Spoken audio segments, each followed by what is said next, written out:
Так, всем привет. Сегодня 21 мая 2021 года. Наша экспедиция на Аляску начинается. Вот, я нахожусь в аэропорту Сиэтла. Где-то через час у нас самолет в Анкоридж. Уже оттуда мы поедем. Есть, конечно, одна большая проблема, может быть, очень большая, на самом деле, для меня. Последнюю неделю я себя чувствую как-то очень фигово.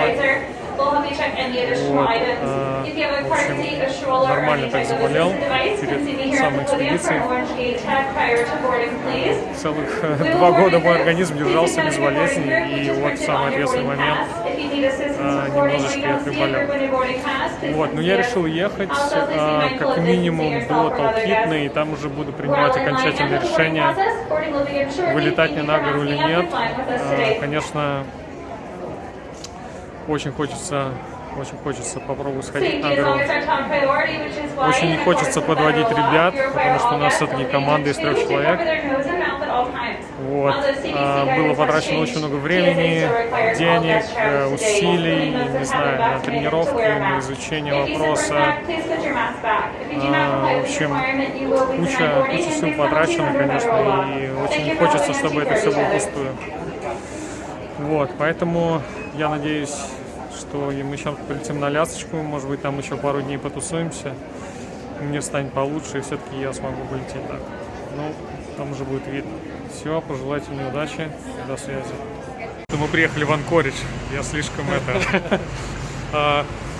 горы покажи. Там у нас горы, не знаю, видно или не видно. Хотел с высоты посмотреть, но ничего не увидел. Летел на каком-то ущербном месте без окна.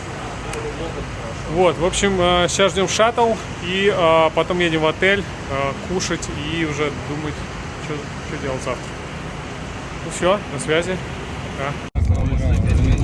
План, что его отец найдет. Потом объявляют, поезд опаздывает.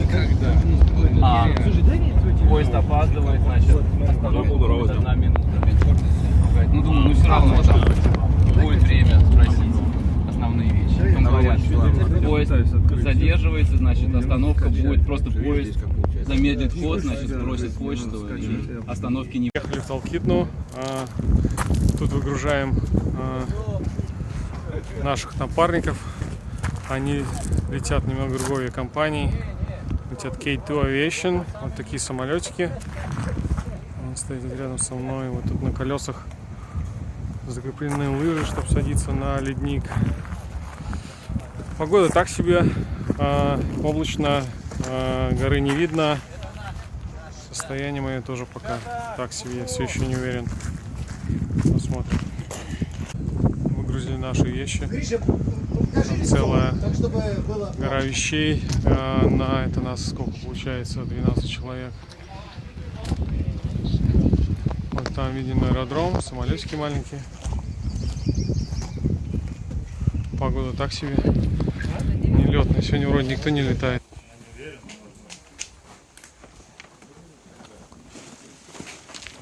Ты все готово?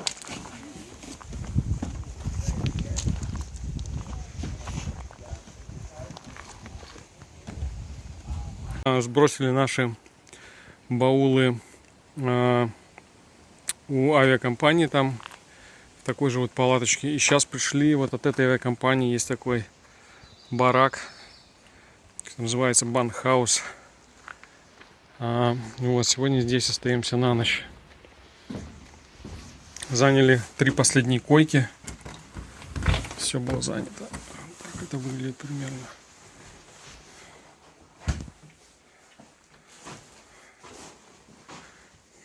Леша, приятного аппетита. Спасибо. Так, вот здесь я буду спать. Тут Гриша и тут Леша. Там все еще дождь. Все еще дождь, да. Вот тут нашли такие самодельные шахматы. Кто-то сильно отчаялся, да, и вырезал шахматы из пенки. Видимо, было совсем скучно. Да, скоро идем на ориентацию. 58 это мало. То есть они Почему все мало? Ну, обычно было там гораздо Нет, смотрите, 18 попробовало и ушло. 268 там сидит, ждет. А все оставшиеся еще даже не пришли. На Фореке 29 человек зарегистрировалось, на Горе уже 15.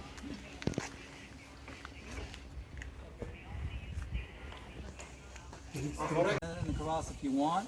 We really encourage you, it's not that heavy, just leave it in the can, bring it all the way out and get it off the mountain. Okay? Yeah, I have a question. Yeah. So we have like 6 people, Right. and we have 6 cans. So we can use by one.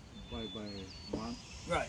Yeah. That's what I recommend. And if that one fills up by camp 2, Yeah. if you're leaving a cache, go ahead and mix it in. I kind of discourage caching a can by itself because it can be, especially on the Kiltna Glacier, it can be really hard to find them. That trail, like you may see the trail go one way this week. Yeah. Next week the trail could be 50 meters, 100 meters, one way or the other. Yeah. So I'd really encourage you to keep all your cans with you to 11 camp. I mean, use one at base camp, especially for large groups. If you camp there tomorrow night and spend a night there, you probably have enough cans that you could leave, especially if that's 6 or 8, deposits. You can leave one at base camp for sure. But once you move out of there and head up to 11, it's fine. You'll find your cache. I mean, people mark them there, their stay. That camp is pretty fixed. Does that make sense? Yeah. Прошли ориентацию у рейнджеров. Сейчас ребята заканчивают там paperwork. Получили свои канистры для... Известно для чего.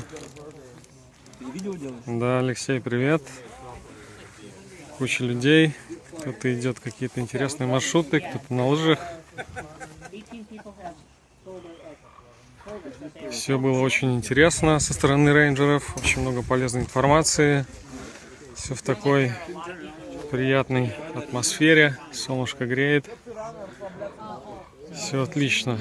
Ну, кроме того факта, что я себя чувствую не отлично.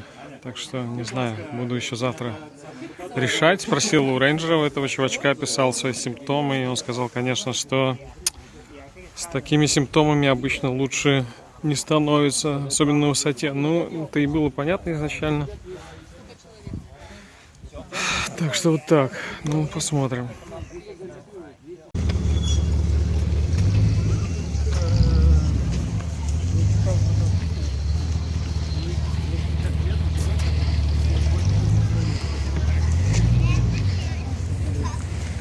Леша, ну-ка расскажи, что ты несешь? Я несу, называется Пуп Mountain Canister. канистер. CMC. Как расшифровывается? Clean Mountain Canister. Yeah, Clean Mountain Canister. Let's keep the mountain clean. Ну, кстати, этот мужик правильно сказал, что в основном проблема на хайкэм. Там куча говна были. Ага. А то, что там другие говорили, там типа настрешь трещину, там выйдет через 5 лет внизу и застрет трещину. А там такие просторы, там, по-моему, среди срать не пересрать. Вот, Окей, ладно, пойдем зайдем в магаз.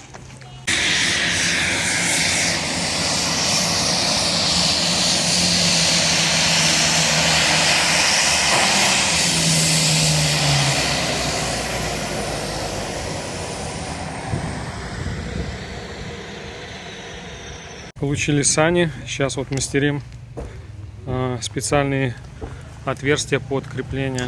Тут тоже одну уже прикрутили. Вот, Леша использует такие rods из fiberglass, чтобы для чистки каминов. Вот, у меня такие алюминиевые трубки. Гриша срезает там остатки каких-то старых веревок. Ну что, погода вроде налаживается. Ребята там уже какие-то начали вылетать на ледник. Нас поставили на завтра на утро. Ну, для меня все еще под вопросом. Так что вот так. Это наш гир. Ну, не только наш, какой-то еще группы. Вот этот весь угол слева. Это наш довольно дофига вещей. Мы все еще в Талкитне. Наш вечер последний перед вылетом на ледник, наверное, если он состоится для меня, конечно. Пришли тут в местную пивнушку. Такое приятное местечко. Все такие очень веселые, очень френдли. Познакомились с какими-то ребятами. И вот стоим, отдыхаем. Так, сейчас мы перебираем вещи. Лешин хлам. Мое барахло. Там лежат мешки с нашей едой. Сейчас весили порядка 90 с лишним паундов. Конечно, что-то дофига. Не знаю, может быть, что-то будем оставлять. Сейчас поняли, что забыли нашу колбасу и сыр в Анкоридже. Очень жаль, сейчас придется что-то думать. Команда, вещи команды Докукина. Они уже все собрали, скоро полетят.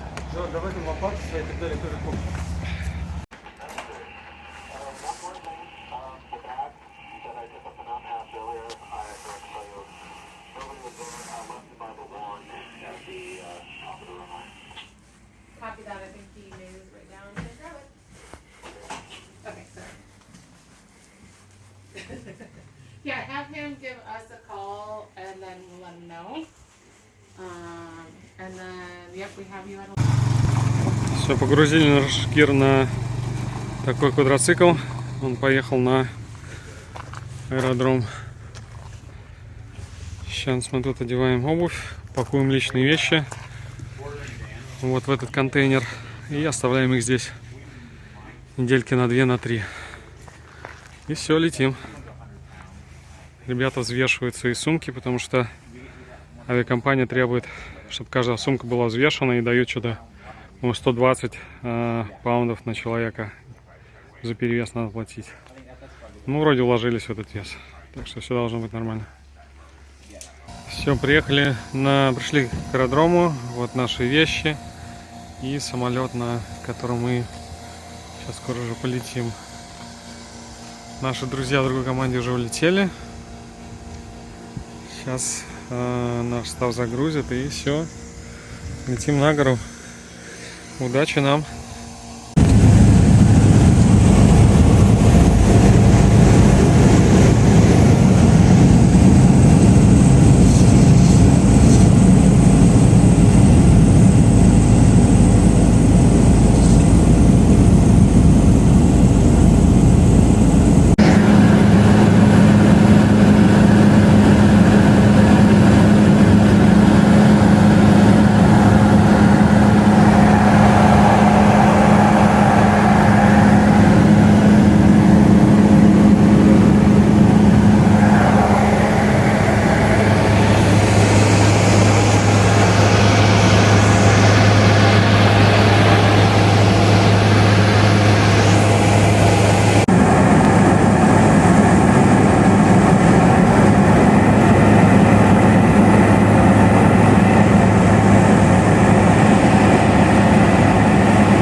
ребята.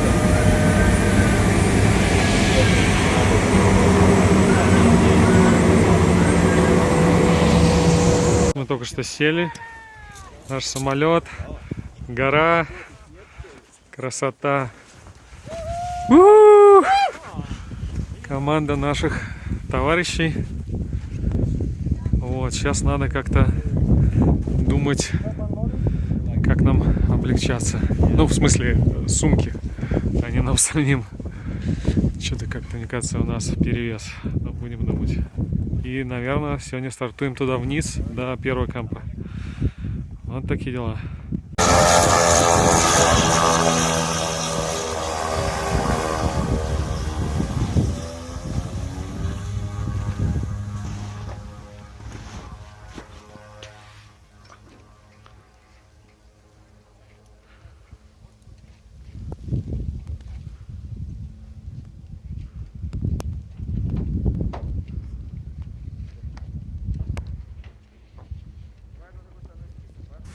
Ну все, мы прилетели на ледник, сели на Колхидный Glacier.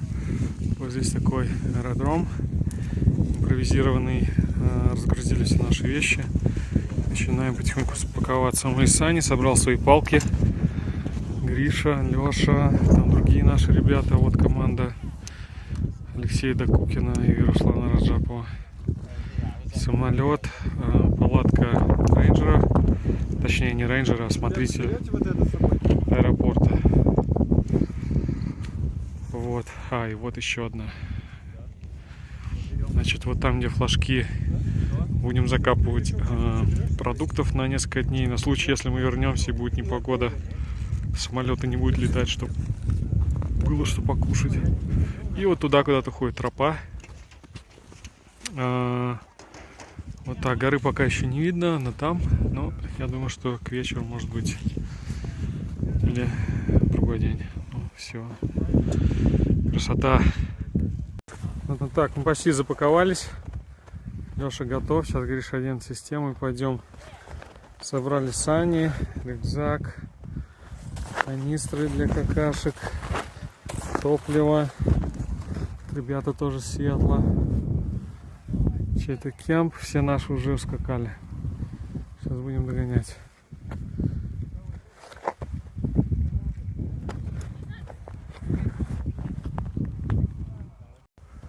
Начали идти.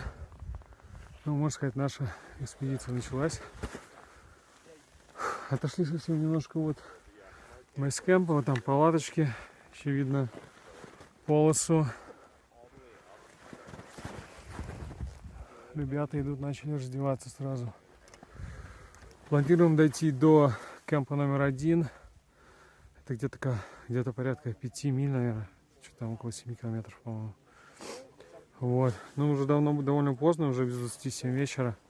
Ну, как видите, еще очень светло. Вот. Так что план дойти до кемпа 1, поставить его и там заночевать. Первый километр где-то идем под гору, такой даунхилл, но потом будем набирать. Оп, что-то сани поехали вперед. Стопе, стопе. Ничего не было. Первая поломка.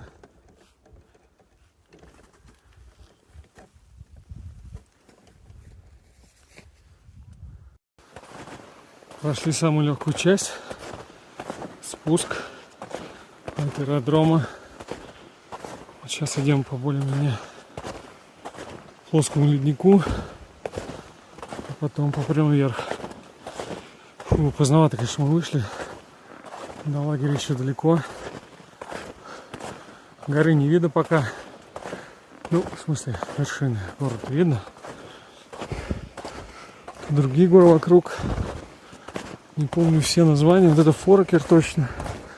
Вот это черт знает.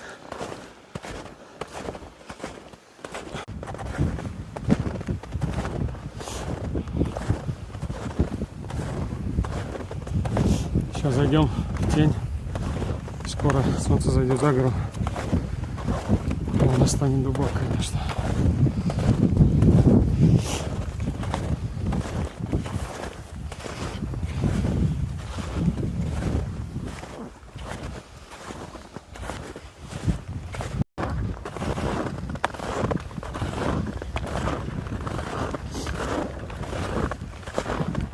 Вот она гора.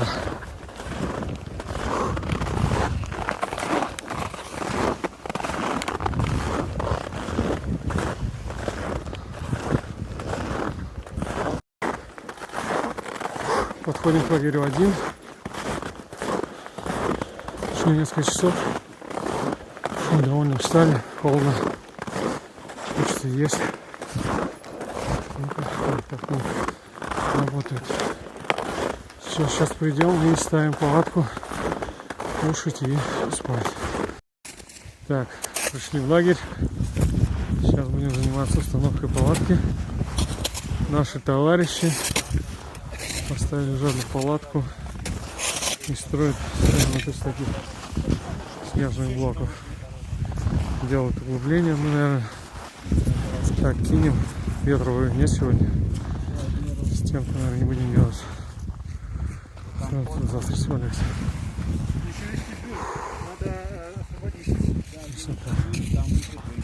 Довольно много людей, но все уже почти спят. Там мы самые последние пришли. Самые последние прилетели. Час ночи на часах. Смотрите, как светло. Белые ночи.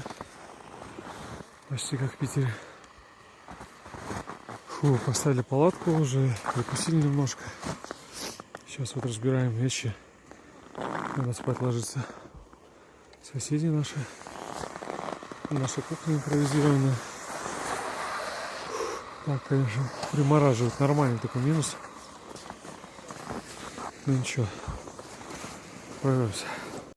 Наше первое утро на горе. Проснулись. Наша палаточка.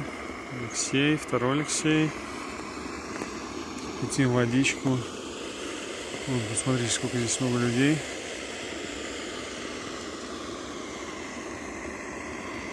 Кто-то, похоже, только пришел. Там потихоньку народ просыпается. Вот, стены построены из снежных блоков. Ну, вообще сегодня штиль был вообще. Эти блоки были не нужны. Хорошо, что мы вчера не стали тратить время на это.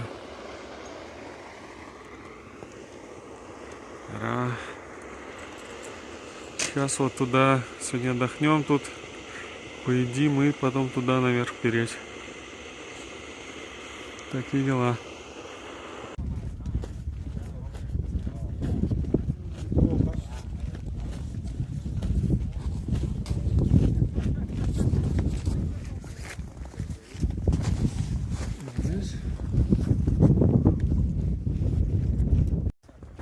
Так, у нас утро второго дня. Проснулись, поели, вывесили флаги. Россия, Спартак. Почему не спрашиваете? Только что сошла там огроменная лавина. Вот еще висит облако пыли. Вот где-то вот там. Гриша, не знаю, моя лопата у тебя. Собираем лагерь и пойдем на 11 тысяч футов делать заброску. А, вон одна.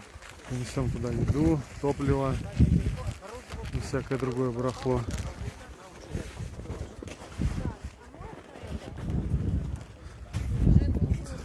Куча людей. Наши соседи собираются тоже. Там какие-то сзади стоят американские военные. И плюс еще куча других ребят. Такие дела. Чувствую себя вроде лучше, чем раньше. Так что это радует. Ну, все, до связи. Народ потихоньку собирается. И начинает выдвигаться во второй лагерь. Посмотрите, какая красота. Вот она, гора наша. Ну, вершину не видно отсюда, она там, за этим фолл-саммитом. Наши товарищи уже ушли туда наверх. Идут вверх, называется Ski Hill. Подъем. Собрал свои сани, запаковали туда еду. Потащим сейчас ее на 11, которую там оставим. Еда, топливо, горшки наши. И потом спустимся опять сюда на ночевку. И на следующий уже пойдем на 11.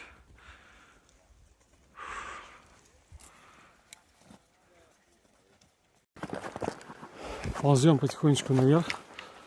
от первого лагеря. Время у нас 12:30. Солнце жарит. Вот, как я уже говорил, планируем дойти до 11, сделать там заброску и посидеть там, может отдохнуть, привыкнуть к высоте и идти вниз. И завтра туда ночевать на 11 сразу. Надеюсь, высота там не накроет. Но последний раз, когда мы были на Уитни, на 11 меня уже прихватило немножко.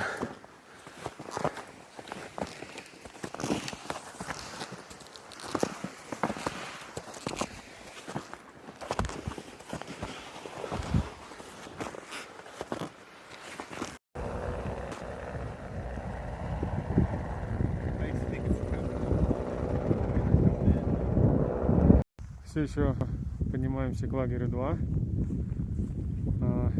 Сделали тут небольшую такую остановочку перед этим взлетом. Перекусили немножко. Только что пролетел какой-то вертолет, похожий на спасательный. Спереди у него были, не спереди, а сбоку были какие-то носилки прикреплены. Не знаю, наверное, что-то случилось. Вот. Встретили людей, которые шли сверху. К сожалению, до вершины они не дошли. Сказали, они остановились на 17 000 футов. Дальше не пошли на вершину, так как было не очень безопасно. Было мало пикетов на крутых склонах. Вот. Но сейчас погода наладилась. Рейнджеры идут вверх. И я думаю, что они будут устанавливать эти пикеты. И должно быть, наверное, попроще. Смотрите, какая красота сзади меня. Такая долина, идут люди, красота, настроение хорошее, самочувствие вроде тоже, ну, надеюсь на лучшее. Все, до связи. Так, мы на высоте около 10 000 футов. Сейчас еще идем ко второму лагерю делать нашу заброску. Что-то как-то медленно идется очень. Много останавливаемся, пьем, едим, переодеваемся, туда-сюда, снимаем, одеваем. Погода меняется, ветер, то нет ветра, то холоднее, то теплее. Фу, такие дела. Там кто-то прилетел на вертолете, у кого-то, не знаю, private.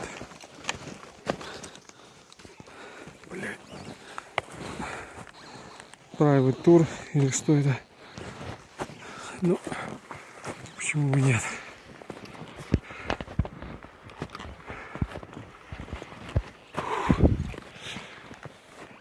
Вот многие ребята делают заброску на лыжах. Это, конечно, самый крутой вариант. Тащишься наверх и потом вниз на лыжах в первый кемп. Это, конечно, здорово. Но мы не на лыжах. Так что будем топать пешком обратно. Итак, мы дошли до 10 500 футов. Копаем яму под нашу закладку. У ямы надо копать очень глубоко. Ну, 1,5 метра хорошо бы. Тут вороны знают эти флажки и разрывают все закладки. Вот. Туда дальше наверх на этот подъем и налево. Там уже лагерь 11 000. Но туда мы уже все не пошли. Что-то устали. Вот. Сейчас докопаем, сделаем кэш. И пойдем назад. Пару часов нам идти. Фу, надеюсь, придем еще. Солнце будет точно, но насколько высоко или низко, не очень понятно. Вот такой второй день.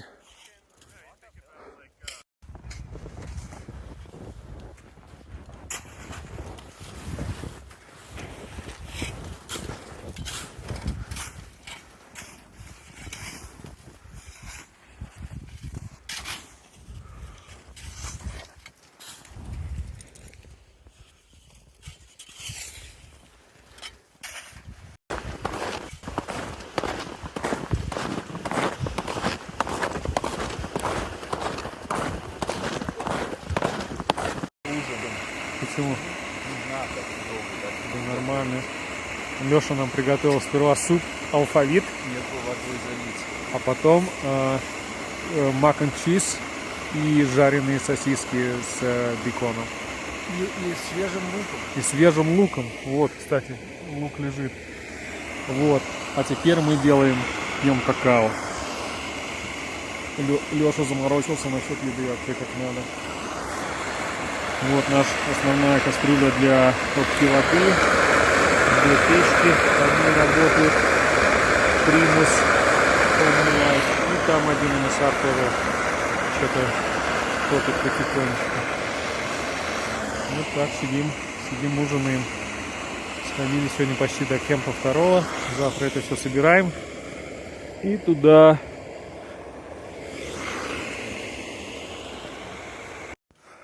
Так, у нас вечер 2-го дня, мы легли спать. В палатке светло, как днем. Не знаю, видно это на видео или нет. Вон Леша смотрит какой-то фильм, Гриша ковыряет носу. Нет, чешет усы. Чешет усы. Сори. Все пишут сообщения домой через Энричи своим родным и близким. Вот. Значит, завтра встаем рано и выдвигаемся в лагерь 3. У нас есть еще пара дней хорошей погоды, а потом начинается какая-то жесть.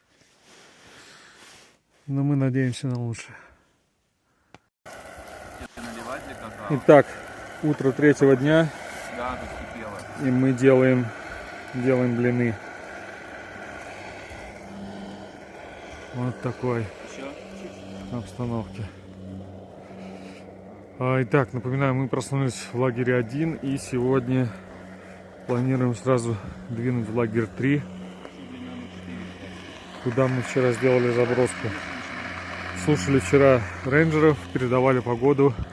Сегодня-завтра еще погода нормальная, и послезавтра уже начинается какой-то фронт. Я думаю, что до 14 до лагеря 4 мы проскочить не успеем за это время. Ну, лагерь 3, я думаю, перейдем. У нас там будет еще один день для отдыха нормальный. Такие дела. Ну-ка, Гриша, открой сковородку. Открой сковородочку. О, красота. Ну-ка.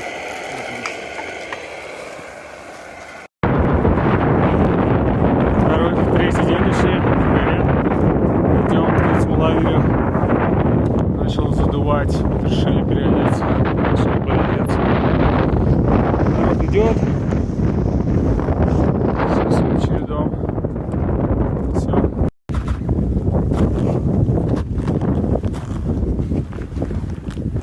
Продолжаем переход к третьему лагерю.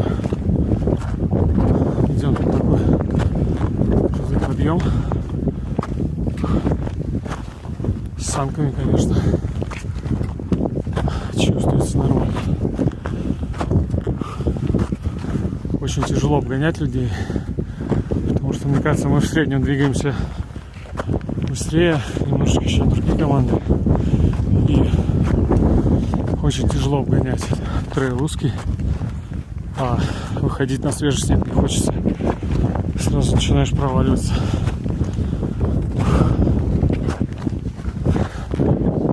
Видно, что дует ветер на выходе, видите, это еще погода начинает немножко портиться. Еще справимся. Продолжаем подъем в третий лагерь. Сейчас подойдем к месту, скоро, где мы вчера делали закладку.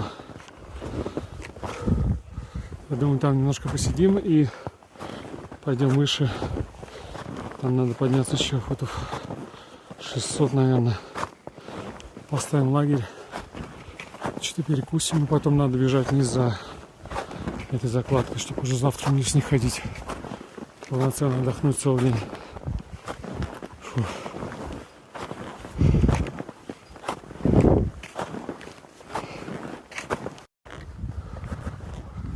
Ну вот мы и подходим к третьему лагерю.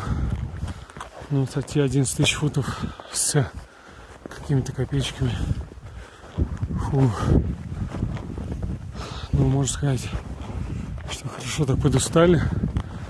Сейчас надо ставить лагерь и еще идти вниз футов 500 за нашей закладкой вчерашней. А завтра, наверное, проведем здесь целый день отдыхать. Может, прогуляемся туда, на вот этот подъемчик. Он называется Motorcycle Hill. Вот, сейчас надо будет строить стеночку, потому что здесь может тогда нормально задувать.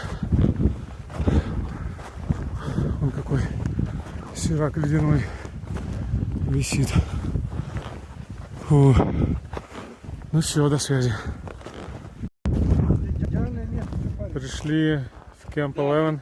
Если мы удлиним палку, Решаем, надо очень сильно удлинять где палку. поставить Да, мне кажется, палатку. Тут все козырные места со стеночками уже разобрали. Не знаю, придется вам устроить. На халяву не получилось. Ну ничего. Вот ребята наши. Военные опять стоят. Сейчас мы воткнем тут флаг рядом свой. копать там, тогда будем копать. Так, у нас происходит строительство стены от ветра. Вот таким образом. Значит, Гриша специальной пилой для снега напиливает снежные кубики. Снежно такого из твердого снега. Вот. Алеша их уже достает Я еще не сделал, буду лишний. и ставит на стену. У меня самая ответственная работа, я снимаю видео. Вот, не, на самом деле у меня вторая пила, я тоже пилю, просто решил запечатлеть это. Вот, сейчас хотим построить стенку по периметру, воткнуть здесь палатку и бежать вниз за закладкой. Вот там наши товарищи одолжили на пилу. Вот такой Camp 11. Очень много людей. Хорошо. Так, спустя часа полтора работы, вот такая у нас получилась стеночка вокруг палатки. Все копали, поставили. Теперь вообще можно сидеть и ждать любой шторм. Все четко, качественно. Фу, сейчас немножко попьем чайка и вниз за забросками.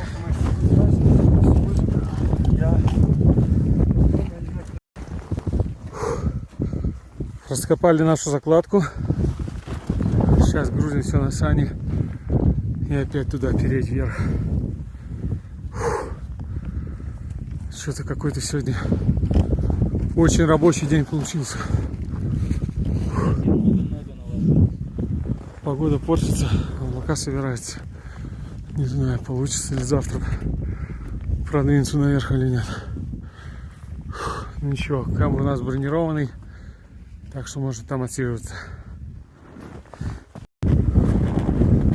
Забрали закладку с 10,5. Идем вот туда, наверх, на 11 с копейками. Фу. Опять целые сани, целый рюкзак. Очень тяжело. Сейчас идем не связанными.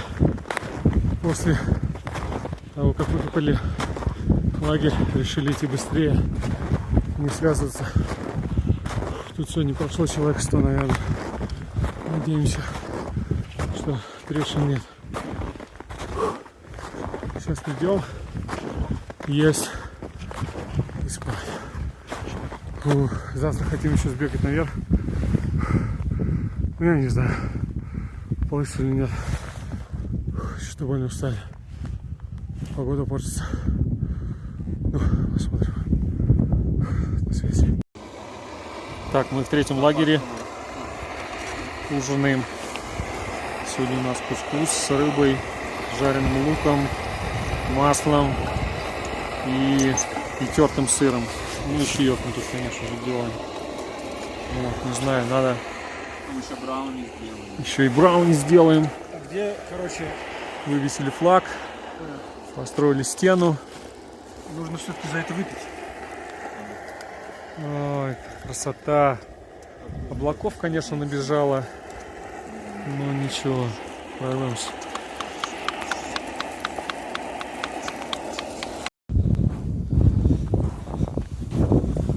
Так, вот тут наши друзья.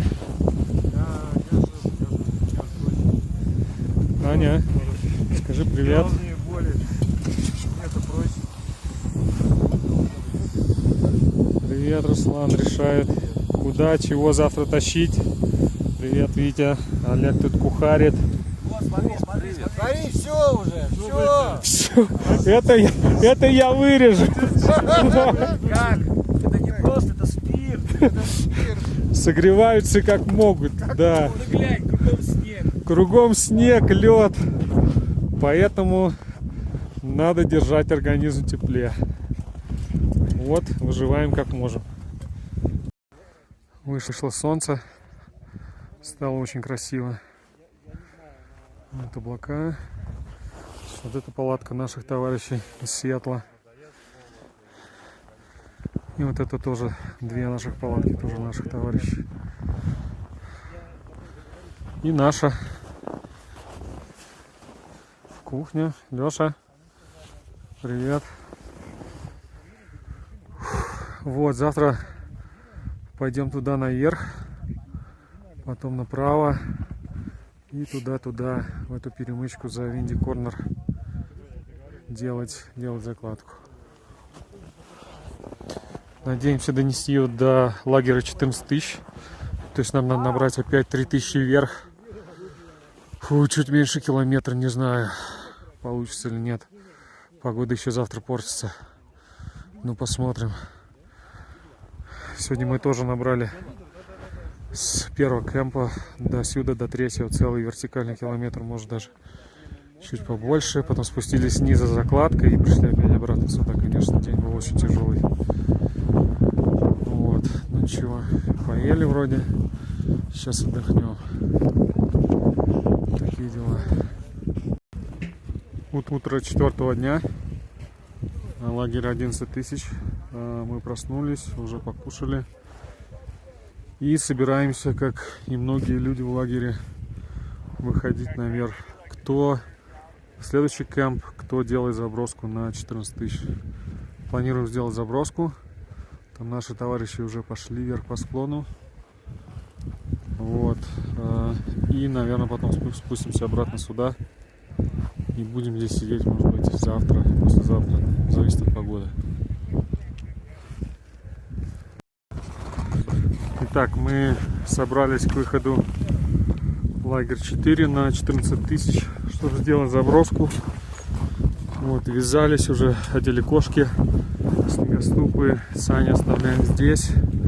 Все погрузили в рюкзаки, еды где-то на неделю, или может чуть побольше. Вот, берем туалеты, топливо и берем наверх. Вот это тоже наши товарищи. Вот, собирают свой лагерь. Сегодня уходят на 14 тысяч. Вот эти ребята уже ушли. Сейчас пойдем туда наверх и потом вот туда наверх, и потом вот туда направо на Винди Корнер. Вон там видно, задувает. Не зря он Винди. Вот. Так, погода хорошая. Очень красиво. Надеемся, сегодня мы сходим вообще очень хорошо. Поднялись на вершину Motorcycle Hill. Довольно задувает. Сейчас немножко попьем.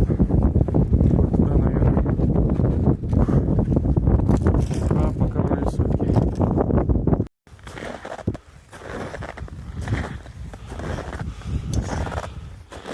Продолжаем идти из лагеря 3 в лагерь 4.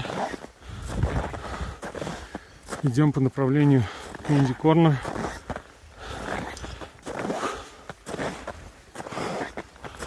Пока все хорошо, ветер перестал дуть. Фу.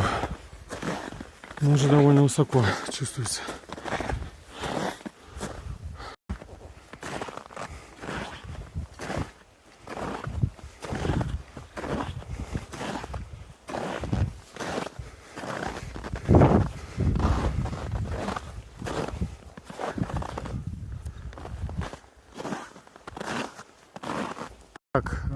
Итак, мы поднялись на вершину Squirrel Hill, который следует за Motorcycle Hill, и продолжаем наше движение вот туда по направлению к Windy Corner.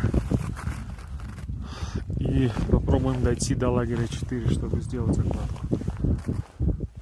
Пока все хорошо, погода шепчет. Встретили только что двоих ребят. Они вчера поднялись на вершину. Сказали, они были единственная команда, которая поднялась. Сказали, было очень ветрено. И в кемпе 4 тоже очень ветрено. Вот, мы сейчас здесь за этим перегибом. Тут не так сильно дует, но посмотрим, как будет дуть, когда выйдем туда. Подходим к Windy Corner. Поднялись на этот взлетик. Такой нормальный. Довольно тяжело он зашел. Встретили много людей, идущих вниз. Никто не сходил на вершину из-за сильного ветра. Вот.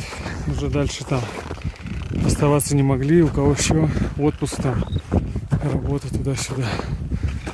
Надо ехать домой. Ну, я надеюсь, нам повезет. Ходим в Windy Corner. Может быть, не так сильно, как могло. Надеюсь, сейчас туда уйдем за край. Перестанет ветер дуть. Вот там кэш-сайт. Кто-то решил свои вещи.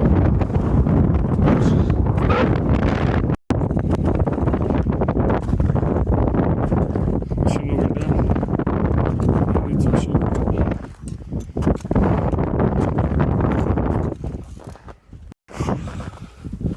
Прошли Windy Corner. Идем дальше по направлению к 4-му лагерю. Там, конечно, был довольно такой стрёмный траверс.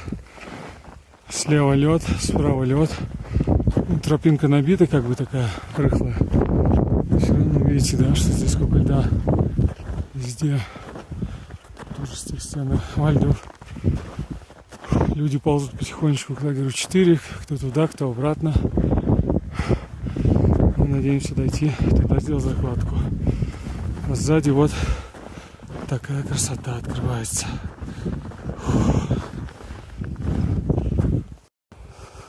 Подходим к лагерю 14 тысяч. Вот он здесь, за этим перегибом. Ой, как-то совсем тяжело идется. Что-то я уже плыву немножко. Кислорода не хватает. Что-то померили уровень оксиметром. Что-то как-то очень мало показывает. Надо валить вниз быстрее. Ну, сейчас мы закопаем свое барахло и побежим вниз. Вон там народ сверху идет с ходвола. Не знаю, то ли с 17, то ли с саммита. Ну, в общем, сверху. Фу. Короче, как-то тяжко, несмотря на хорошую погоду. Такие дела. Пришли в лагерь 14. Он довольно большой. Больше всех тех, где мы были. Вот.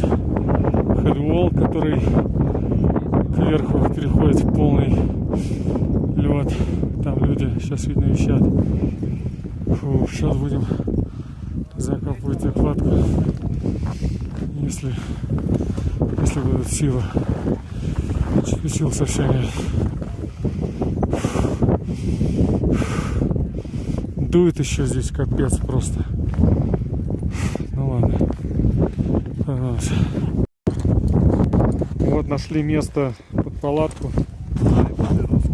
Тут уже было выкопано такая яма, кто-то вырезал. Может, еще один левел вниз мы сделаем и настроим стеночку, будет как вчера. Вот тут такая крепость. Тут соотечественники наши стоят. Тут кто-то тренируется через пикеты проходить правильно. туалет есть рядом, что немаловажно. И вот стена, на которую предстоит лезть. Еще не увеличить. Вот там в конце, да, не работает зум. В конце видно черные точки. Это люди. Итак, мы в лагере 14 тысяч. Только что сделали нашу закладку. Здесь вообще куча команд, куча людей. Кто сам, кто с гидами. Вот это там гиды сзади нас. Строят стенки для своих клиентов. Вот там вверху стена, куда надо идти. Вот. Фу. Сколько. В России тоже какие-то ребята. Так вообще все тусят в кемпе. Ребят, Джора, Завтра нам нужна еда. нужна ли нам еда? У нас много своей еды, нам не надо еда. Фух, ладно, короче, Пойдемте посмотрим на его еду. сейчас идем вниз и завтра опять сюда, я думаю. Сделали закладку в лагере 14 тысяч. Шагаем обратно теперь. Лагерь 11 тысяч. Ну, конечно, переход тяжелый. Много вещей, много еды.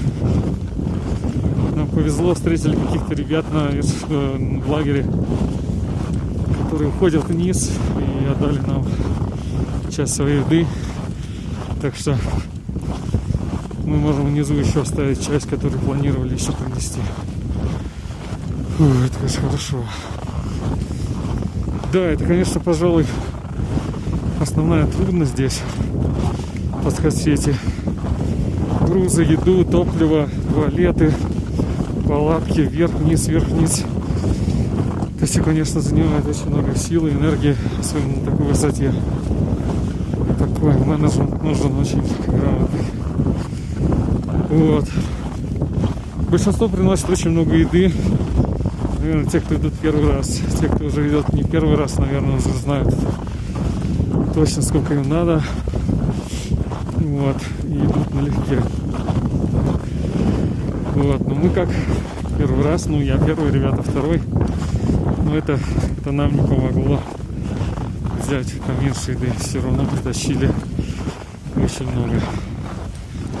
Такие дела. Вот, сейчас будем спускаться к Винди-Корнеру и там дальше весь этот путь обратно вниз к третьего лагеря. Красота какая. Вот так происходит траверс Винди-Корнера с санями. Да, Саня? Жора. Это Жора. Привет, Жор. Привет, привет. Что-то меня тут чуть не улетел. Давай, давай, мужик. Что ты снимаешь? Гриш, подожди. Давай, работаем, Антоха. Вообще красавчики.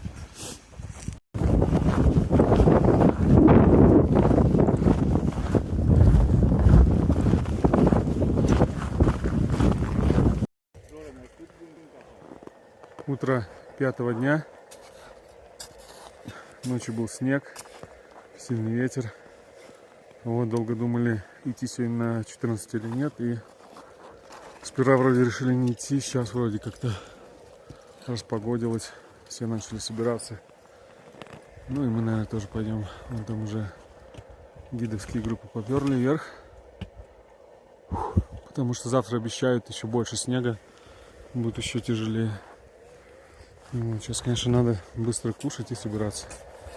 Вот мой новый cooking tent, который только вчера первый раз поставили.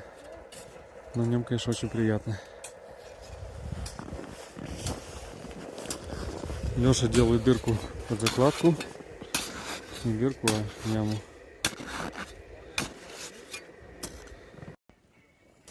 Итак, у нас 5-й день на горе. Мы все еще в лагере 11 тысяч. Ночью был сильный ветер, выпало нормальное количество снега. Вот, много людей уже собрали свои лагеря и двинулись вверх в лагерь 14 тысяч. Но с другой стороны, много людей пришло и оставили свои тенты там. Вот, наши товарищи уже ушли с этого сайта. Вон военные тоже потихонечку собираются. И вот народ пополз туда вверх на Motorcycle Hill. Вот, завтра обещают еще больше снега, поэтому мы хотим по пробитой тропе успеть проскочить до лагеря 14 тысяч. И там уже обосноваться. Это будет наш основной кемп. Вот, разобрали уже кукинг тент. Сейчас собираем вещи и идем.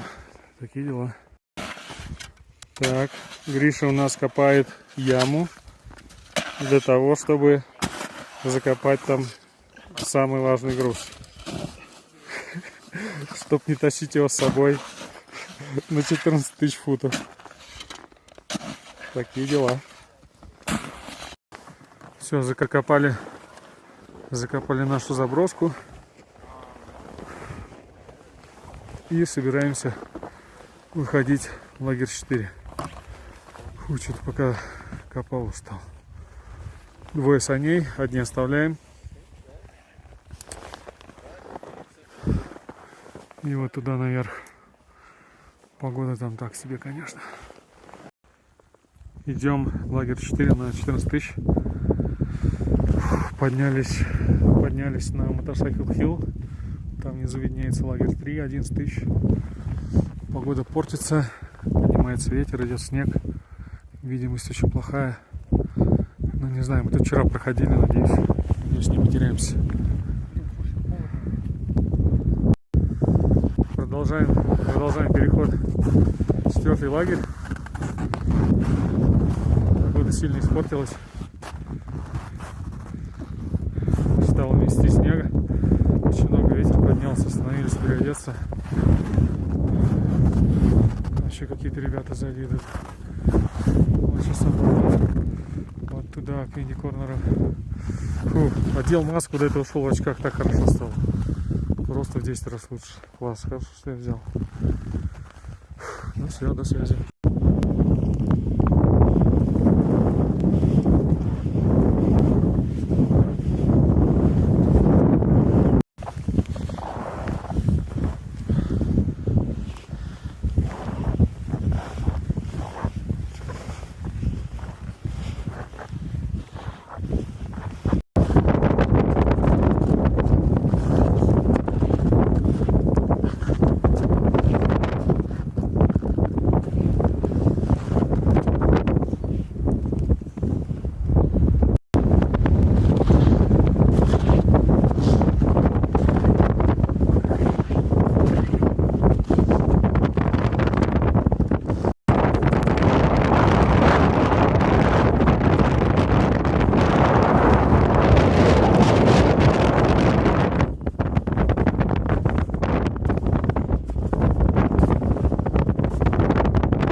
Пошли в Инди Корнер.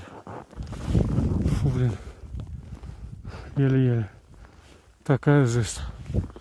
Чуть не сдох.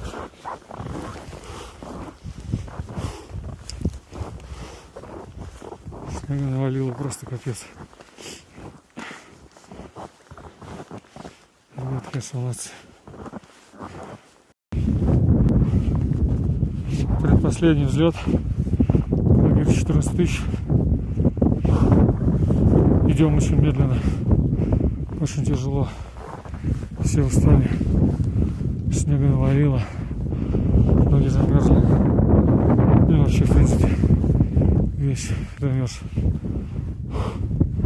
Сейчас еще придем, надо строить стенку и ставить палатку и готовить еду. О, боже мой, надо было дождаться хорошей погоды. Но мы не хотели терять 3 дня. Решили, что эти 3 дня будет полезно посидеть на 14 и акклиматизироваться. Ну вот, теперь страдаем. Все вполне логично. Пришли в кемп 4000. Просто жесть. Последние, наверное, 2 мили шли в полном вайтауте. Просто по приборам. ничего не видно. Все метет. Снега намело по колено. Надо торопить. Сами тяжелые. Короче, 33 удовольствия. Вот пришли в лагерь, сейчас надо ставить палатку как-то здесь убираться. Такие дела. Поставили тент. Минут за 20, наверное. Капец, конечно, в таких условиях ставить. Это полная жесть. Друзья наши помочь нам не вышли. Такие вот друзья. Утро 6-го дня. Лагерь 14 тысяч. Замечательная погода. Не понимаю, зачем мы вчера пошли сюда, почему не сегодня. Конечно, внизу висят облака, но я думаю, это была бы не проблема.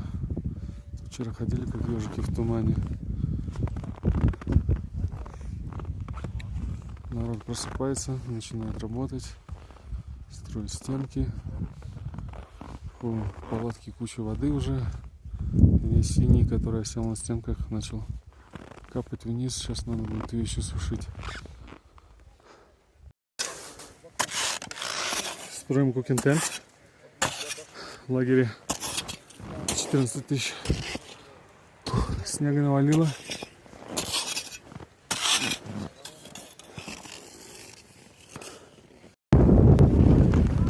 День номер 6, наверное. Вот ребята строят стену. У нас уже спальники. Поставили кукинг-тент. Я у вас лопат воды, можно? Да. Сушим обувь, заряжаем батарейки. В общем, работа идет полным ходом. Итак, строительство стены. Я вот докапываю стену вокруг нашего кукинг-тента. Леша с Гришей строят стену из блоков вокруг палатки. Все ребята занимаются примерно тем же самым. Погода будет портиться, поэтому все готовятся. И вот какая-то команда пошла торопить наверх. Хедвол. Может быть, они хотят дойти до Fish Lines. Не знаю, вряд ли наверх. Уже поздно для загрузки. Маунт Форекер.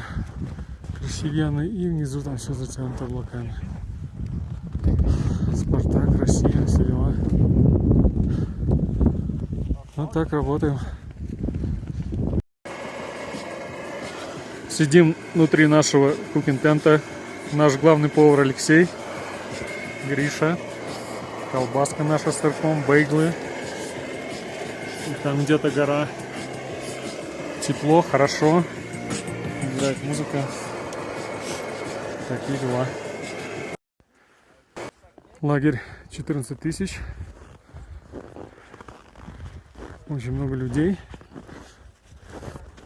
То есть лагерь 14 тысяч является таким основным лагерем, где народ ждет погодного окна и готовится к выходу на вершину. Вершину, к сожалению, отсюда не видно. Вот, но маршрут проходит следующим образом. Вот сюда, по этой стене, там в конце стены закреплены веревки на пикетах, fixed lines, так называемые. И потом делаю сюда траверс направо. Кто-то делает там кэш, спускается вниз, ночует сюда, и потом идут туда, в лагерь 17 тысяч. Там ночуют, и уже оттуда идут на вершину. Лагерь 17 тысяч, конечно, он ничего не имеет общего с этим лагерем, потому что он такой выживательный, я бы сказал. Там долго времени не провести, очень тяжелые условия, очень холодно. Ветер, открытое пространство, ну и вообще там высота чувствуется. Вот. То есть там все получается где-то, наверное, 5500 метров или как-то так. Вот. Но люди, которые много ходят, говорили, что это сравнимо с 7000 в Гималаях. То есть высота там очень чувствуется, так как очень на севере мы находимся здесь. Вот. Такой лагерь, там где-то тусят рейнджеры. Вот. А так, очень много людей. Вон тусят Русский флаг. Один, там наш второй. Тут еще этот флаг, я не знаю, что это, Аргентина или нет. Может я не прав. Ну, в общем, вот так выглядит лагерь. 14 тысяч. Итак, вечер 6-го дня на горе. Подведем немножко итоги. Народа стало гораздо больше. Подошли военные. Люди идут еще. Появляются новые палатки. Поговорил с этими ребятами. Поговорил с теми ребятами из Аргентины. Вот там российский флаг болтается. С теми ребятами поговорил. И вот, собственно, наши кемпы. Это кемп наших коллег из Сиэтла. 2 палатки. Хорошая стена. И, собственно, наш кемп. Палатка, выстроили стену такую большую по всему периметру. И наш kitchen tent. Сейчас Леша сидит, готовит нам ужин. Вот. Значит, стену мы вырезали из таких снежных блоков. Их не везде можно найти, надо найти место, где твердый снег. Значит, типа как здесь, вырезается специальной пилой для снега. И потом складывается таким образом. Сушим наши спальники, потому что ночью все, что ты выдыхаешь, оно осаждается на стенках палатки. И как выходит солнце, начинает на тебя капать. Получается такой дождь внутри палатки. Тут ребята тоже кушают, сушат свои вещи. Ребята ставят кемп. Кто-то сделал попытку сегодня дойти до Fixed Lines. Видимо, им это удалось. Вот, скатились обратно на лыжах, кто-то идет пешком. В общем, лагерь становится больше. Надеемся на хорошую погоду. Утро 7-го дня на горе. Немножко штормило ночью. Был сильный ветер. Чуть унесло нашу палатку и наш cooking tent. Ветер такими сильными порывами. Не знаю, сейчас планируем позавтракать, потом посмотреть на погоду и, может быть, потом прогуляться по этой стене вверх до веревок. Ну, я не знаю, не уверен. Может быть, не сегодня. Может быть, сегодня будет полноценный день отдыха. Посмотрим.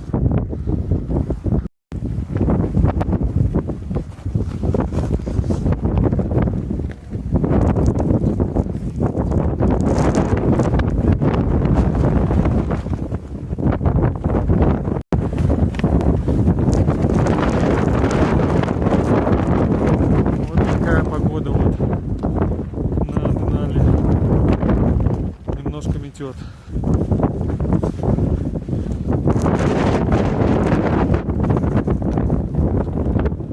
Как бы не унесло нашу руку, я что-то переживаю.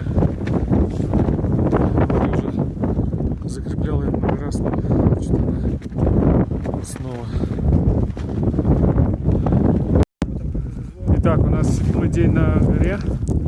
Мы все еще в лагере 14 тысяч. Погода сегодня очень суровая, дует сильный ветер, метет снег. Вот, сегодня мы опять отдыхаем, никуда не пошли. Вот пришли нашим товарищам в палаточку прогуляться. Короче, ходим по лагерю, общаемся с разными людьми, спрашиваем что да как, кто какие планы и так далее, кто откуда. В общем, здесь все такие очень дружелюбные и готовы поболтать.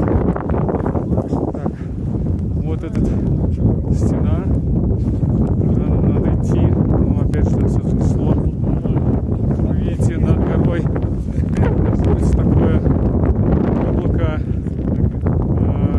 круглой формы. Я забыл, как оно называется.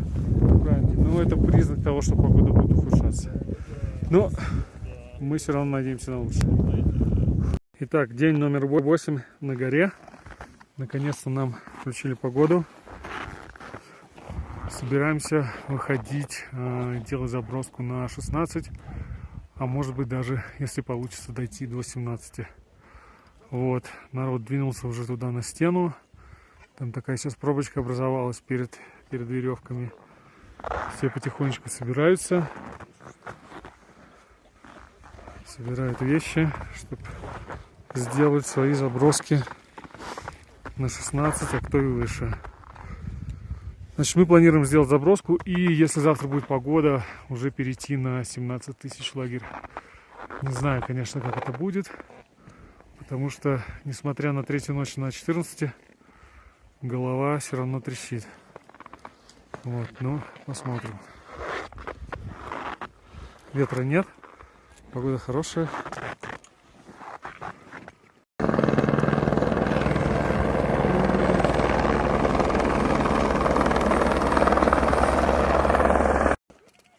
Итак, мы почти готовы к выходу из лагеря 14 тысяч наверх. Значит, тут сейчас связываемся веревку, собрали сумки, собрали еду, туалеты. И сейчас будем делать заброску на 16 тысяч, а если повезет, то может быть на 17. Значит, будем подниматься вот на эту стену, там уже вереница людей, довольно много. Не знаю, думаю, там придется ждать, конечно, в пробке. Я думаю, что половина лагеря уже ушла.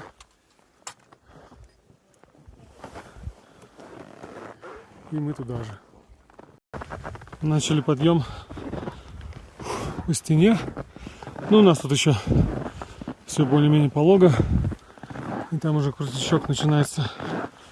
Уже кто-то ушел вниз.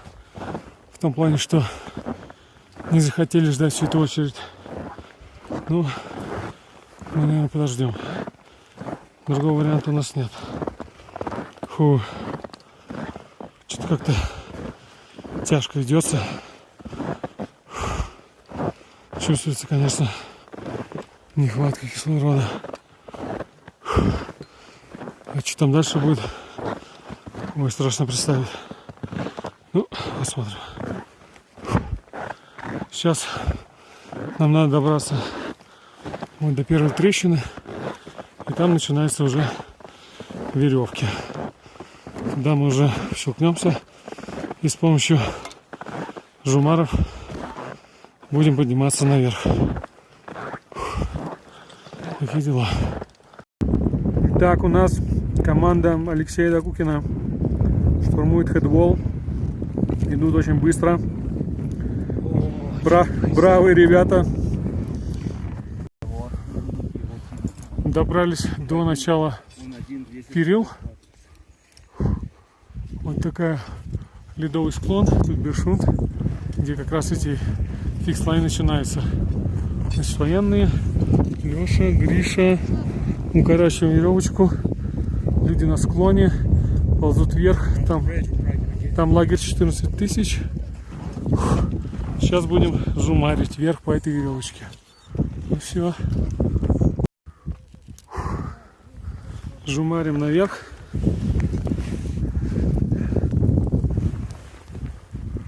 Прошли, наверное, где-то половину. Может быть, чуть поменьше. Очень медленно.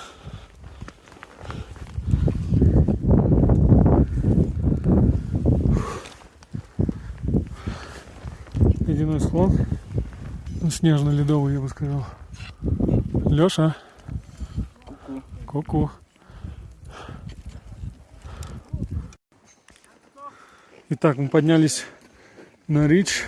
Собственно, сам Вест Баттерс по этой крутой снежной стене. Находимся на высоте 16 тысяч футов с копеечками и сделали очередную закладку, которую завтра планируем забрать на пути в лагерь 17 тысяч. Вот ребята, наверное, пошли уже туда. Фу, подъем был очень тяжелый. Было очень тяжело дышать, болела голова. Не знаю, надеюсь, это поможет акклиматизироваться. Сегодня поспим на 14 и завтра на 17. Да, Леш? Да. Дайте, я пойду последний, а вы персонал-энкером пристегивайтесь. Люди идут вверх и вниз по фикс-лайнс. Ребята с Аргентины, с которыми говорил 2 дня назад, вернулись 16 тысяч в лагерь на 14 тысяч. Отнесли нашу заброску. Сейчас покажу стену. Туда. Уже, наверное, ничего не видно. Очень устали. Очень тяжело было. 1000, наверное, 1,5 футов лезли так вверх по снежному склону, а потом уже такой снежно-ледовый склон с перилами. Вот, приходилось всем жумарить там, очень медленно, народу очень много, все перещелкиваются очень медленно, в общем, задолбались. Ну и, конечно, высота дает о себе знать, голову просто разрывает изнутри. Ой, не знаю, как выше идти. Сделали заброску, завтра посмотрим, если погода будет, так может быть перенесем лагерь на 17, если получится. Вот, а так очень много людей сегодня поднялось туда же, сделали закладки свои и, наверное, ждут следующего погодного окна, чтобы двинуть выше. Такие дела. Вот, а мы пришли и сейчас будем готовить ужин и, наверное, спать ложиться. Ну все. Утро 10-го дня. Собираем наш лагерь. Собираемся уходить в лагерь 17 тысяч. Вот только что вышло солнце, стало чуть-чуть потеплее, а то было как-то очень холодно. Сушим спальники, ботинки и идем. Идем опять вверх, передвигаем лагерь на 17 тысяч. Вот, находимся сейчас на этом же склоне, где были вчера. Остановились немножечко отдохнуть. Рюкзаки тяжелее в 2 раза, наверное. Идется очень медленно. На перилах там какой-то паровоз образовался. Что-то слабо двигается. Но зато вид сегодня просто бомбический. Хантер, Форекер и лагерь на 14 тысяч. Вот внизу жалко, там не видно под облаками сейчас ледник, по которому мы пришли. Там где-то аэродром. Вообще, конечно, красота. Такие дела. Люди идут сверху. Мы поднимаемся наверх. Скорее всего, не все вчера зашли на вершину.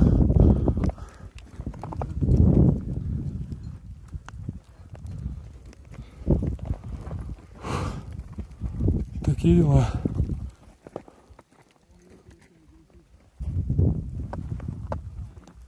Лёша. Мы поднялись на Ридж, приготовились к выходу, перепаковали вещи, связались. Рюкзаки стали вообще каких-то невероятных размеров, 150 литров. И сейчас вот идем туда, до лагеря 17 тысяч. Антон передает привет. Красота.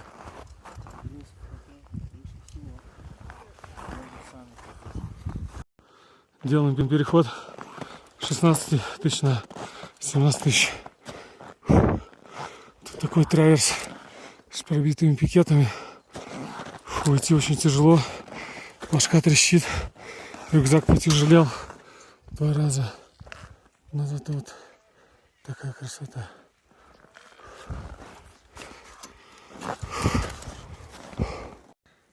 Итак, мы продолжаем движение к лагерю 17 тысяч. Вот, ползем по Риджу и присели отдохнуть. Такая вот здесь красота. Да, Леш? Да. Вот сейчас туда, наверх, на этот пупырь, а потом, я не знаю, Гриш, прямо направо, налево. Это какой-то рич должен быть. Я не помню. Короче, будем разбираться на месте.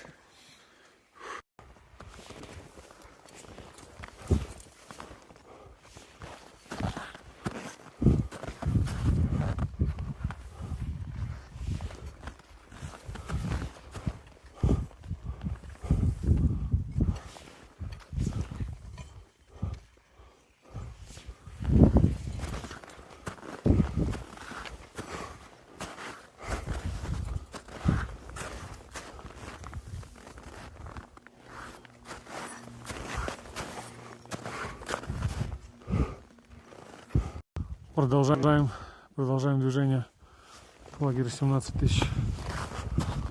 Осталось немножко, но очень тяжело. Еле иду. Фу. Вся дорога поставлена пикетами, это хорошо, потому что здесь лететь есть куда. Все уставшие, с большими рюкзаками. Пикеты, конечно, не помешают здесь. Фу. Там где-то лагерь 14 тысяч.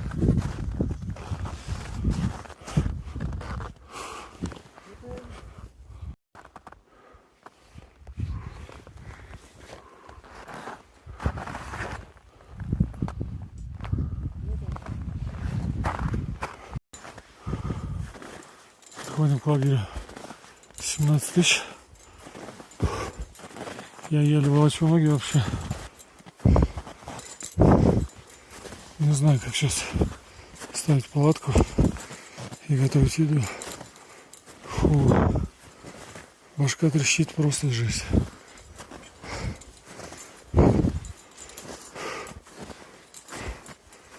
Рюкзак, не знаю, килограмм 50 уже, кажется, весит.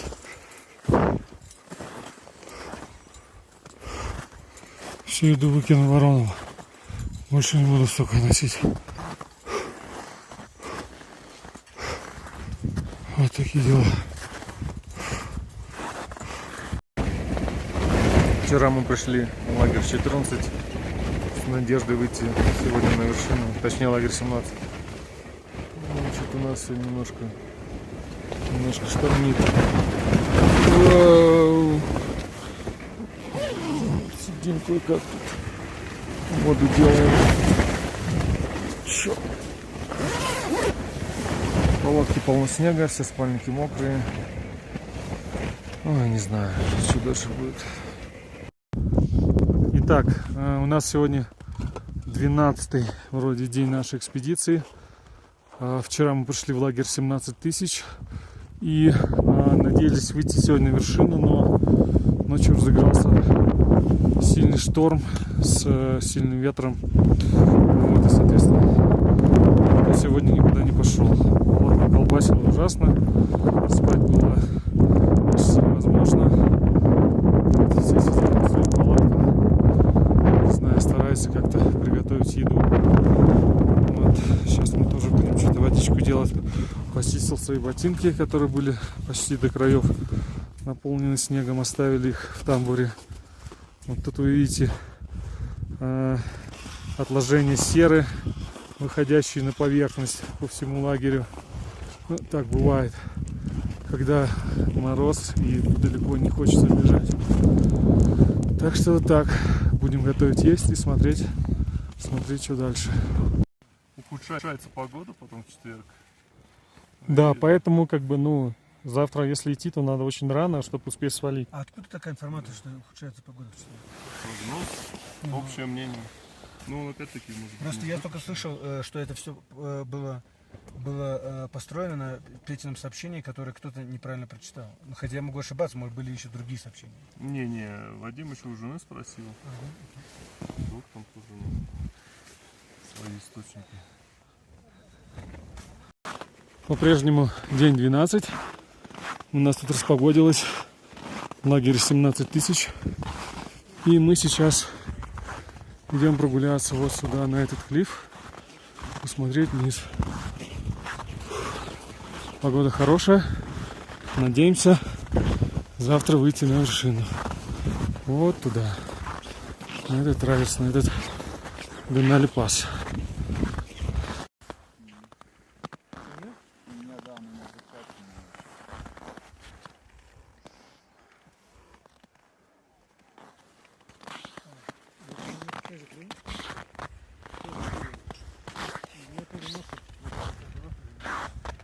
Не заморозить? Да. А почему ты заморозишь? Вот тут все закрыто неопреном. Нос торчит, у тебя кончик носа видит. Ну, это не фигня.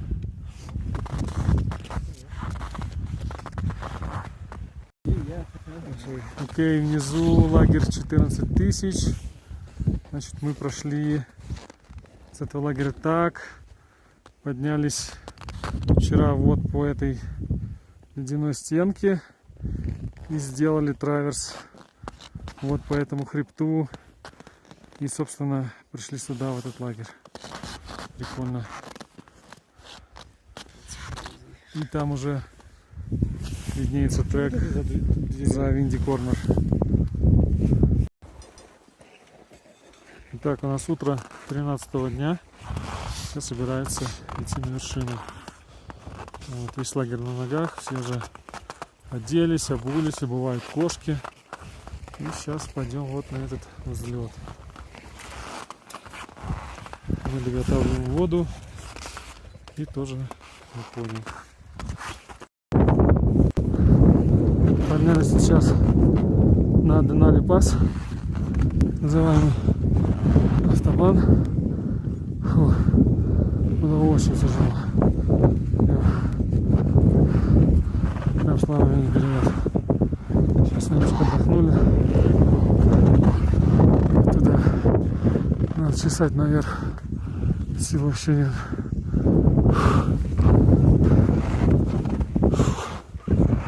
Такие дела. Вот она, вершина горы Денали. Шли мы сюда несколько часов с последней остановки. Вот, к сожалению, принял решение не идти на вершину, так как чувствую себя очень плохо. Еле-еле передвигаю ноги. Нарушена координация движений и вообще общее состояние такое, что хочется свалить отсюда быстрее. Вот, мои товарищи пошли наверх. Слава богу, у меня есть другие товарищи, которые сейчас поведут меня вниз. Вот. Они сказали, что отсюда еще часа 2,5-3 пилить наверх. Это точно вне моих сил, поэтому я решил идти вниз. Вот. Ну, немного обидно, конечно, но я думаю, здоровье важнее. Гора никуда не денется. Вот такие дела. Вот. Называемый берег вершины. И сама вершина.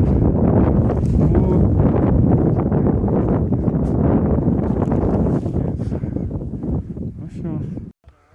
Итак, собрали наш лагерь 17 тысяч. И сейчас пойдем вниз на 14 и потом на 11. Такой план. Большинство лагеря уже свалило. Подошли пара новых команд. Вот. А мы идем вниз.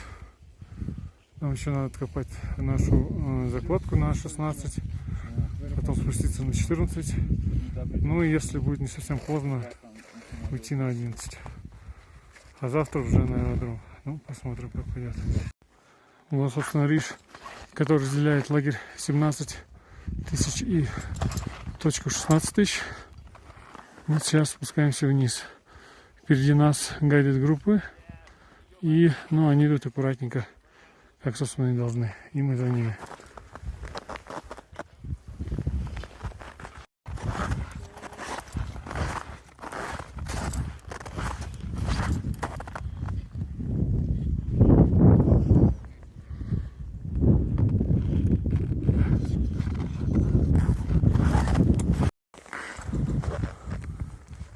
Ребята спускаются вниз по фикс-лайн.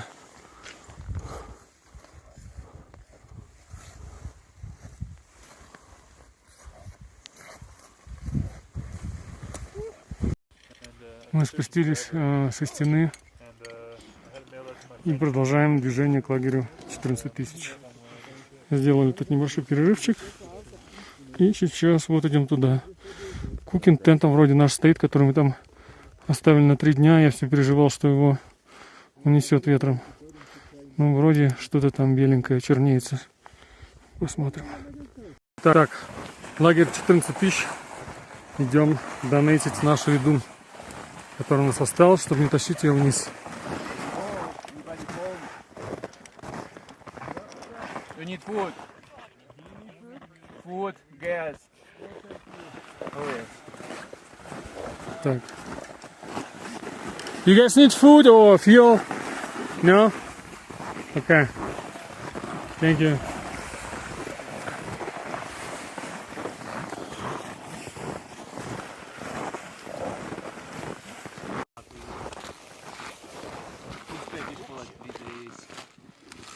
1 day 3 person. 1 day 3 person. Bacon, yeah. Yeah, it's open, but it's It was frozen. Fine. Hell yeah. Yeah. Butter, Where are you guys from? milk. spices, We live in Seattle. Yeah. Yeah. butter. You really need butter. I got enough butter. Okay. I don't have enough bacon though. There's more bacon. It's just like pre-cooked. Somebody Yeah. else gave it to us. There's also some kind of Beans and stuff. beans.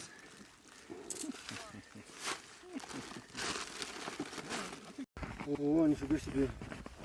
Короче, пока мы раздавали еду, вот что сами нашли, да. Сало, хлеб и лук. И орешки, да, печеные. И манго, да. Супер, спасибо. Итак, мы собрали остатки нашего лагеря на 14 тысяч. Погрузили все в сани, большие сумки, рюкзаки. Собираем последние вещи и идем на 11. Это план минимум на сегодня. План максимум, ну не знаю, 9 или аэродром. Вот, гайды группы тоже покидают лагерь на 14 тысяч. Вчера они все поднялись на вершину. Что еще? Раздали всю свою еду. Не всю, конечно, удалось раздать, но половину, наверное, где-то раздали. Лагерь увеличился за эти 3 дня, наверное, пока нас не было. Но это нормально. Люди приходят, уходят. Процесс.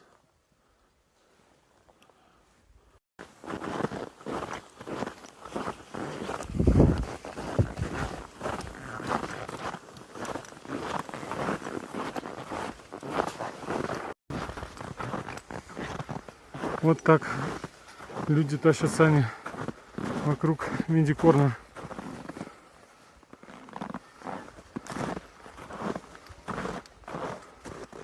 Идем вокруг Минди-Корнер. Какая-то туча повисла. Впереди гайды группы, которые очень медленно идут. Решили их обогнать.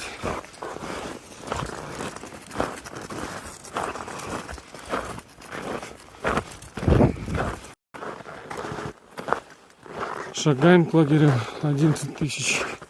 Вот только что прошли Минди-Корнер. Туча такая нависла. Надеюсь, мы успеем спуститься до 11 без какого-либо шторма. Там таких пара спусков еще нормальных. Надеюсь, успеем.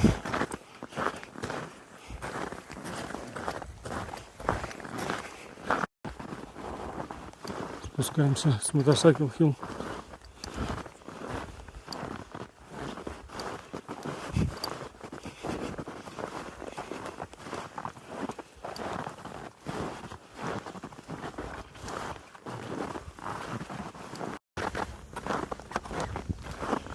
Вот такой лагерь 11 тысяч.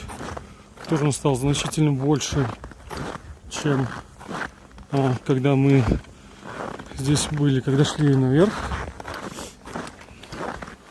Вот очень много палаток таких, Хельмберг.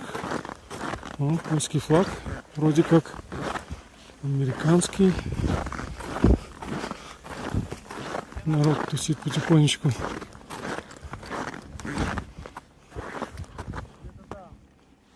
Сейчас самое главное найти нашу закладку. Это точно. Откопал нашу закладку в лагере 11 тысяч.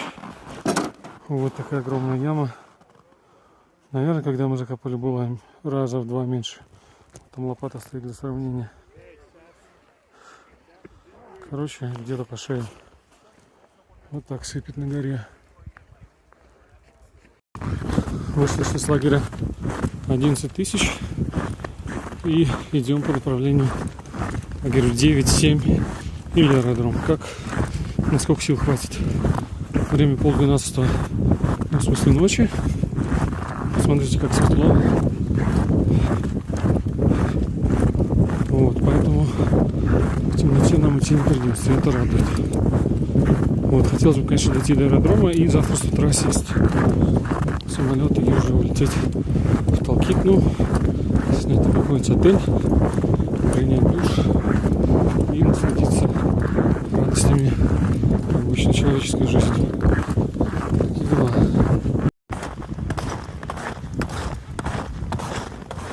Вот такие вот летние ночи на Аляске.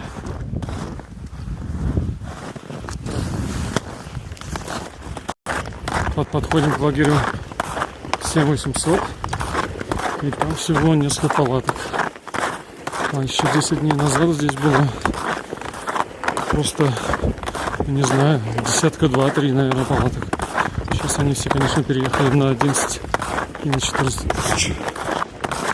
Вот, планируем сейчас здесь остановиться, пить чайку и дальше топать к аэродрому.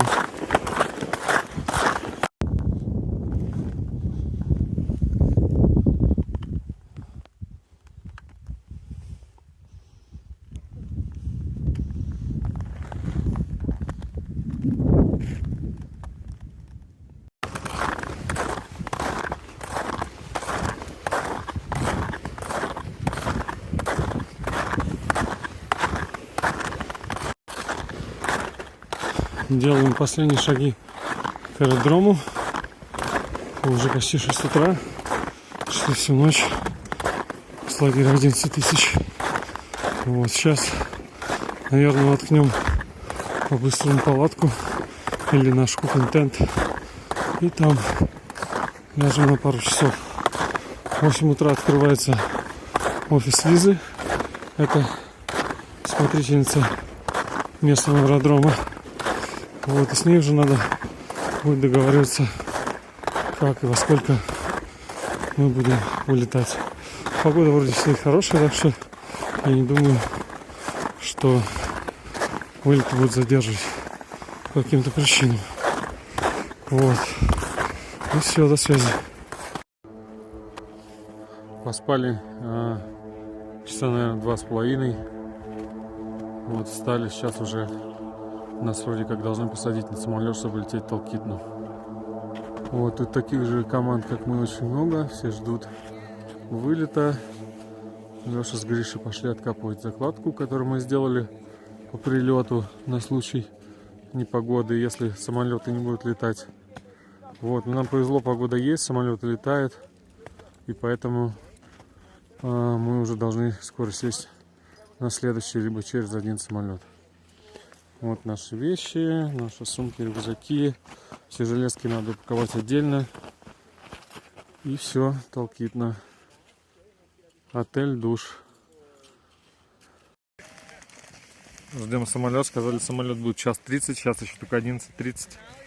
2 часа, наверное, будем валяться на снегу. Подошли гайдед группы. Гриша тут выпил пивка баночку и сразу закривел.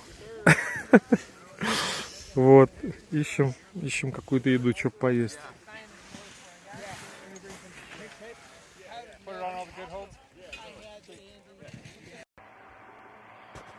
Вот приземляется наш самолет.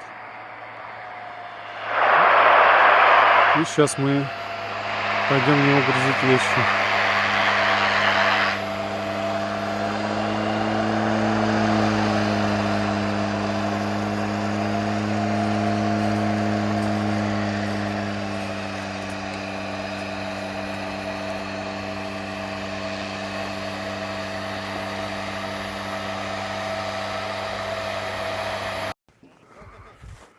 Полетел самолет, грузим вещи и сейчас полетим в Талкитну.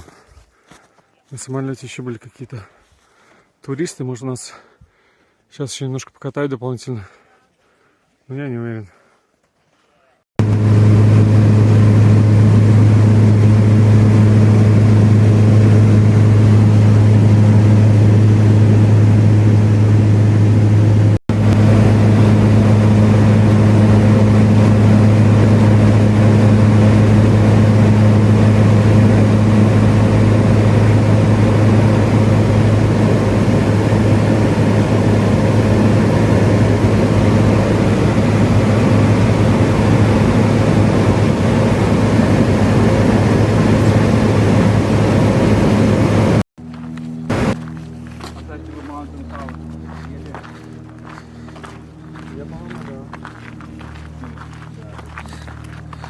Леша несет лишнюю еду, а Гриша несет кое-что другое.